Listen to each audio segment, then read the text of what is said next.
শুনতে অবাক লাগলেও মেক্সিকোতে মৃতদের জন্য দিন নামে আস্ত দুটো দিন বরাদ্দ রাখা আছে।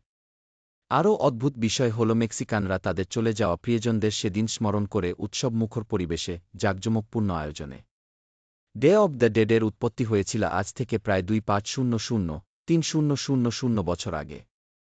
তারা মনে করত কারও মৃত্যুতে দুঃখ পাওয়ার কিছু নেই, কারণ মৃত্যু আসলে জীবনের শেষ নয় বরং দীর্ঘ জীবনের একটি অংশের পরিসমাপ্তি মাত্র।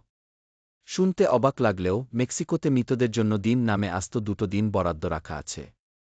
আরও অদ্ভুত বিষয় হল মেক্সিকানরা তাদের চলে যাওয়া প্রিয়জনদের সেদিন স্মরণ করে উৎসবমুখর পরিবেশে জাঁকজমকপূর্ণ আয়োজনে। ডে অব দ্য ডেডের উৎপত্তি হয়েছিল আজ থেকে প্রায় 2500-3000 বছর আগে। তারা মনে করত কারও মৃত্যুতে দুঃখ পাওয়ার কিছু নেই, কারণ মৃত্যু আসলে জীবনের শেষ নয় বরং দীর্ঘ জীবনের একটি অংশের পরিসমাপ্তি মাত্র। উৎসবের সময়টাতে মেক্সিকোর শহরগুলোর রাস্তাঘাটে প্রচুর মানুষের সমাগম হয়। সবার পরনে থাকে বিশেষ ধরনের পোশাকে থাকে মানবদেহের কঙ্কালের মতো ডিজাইন।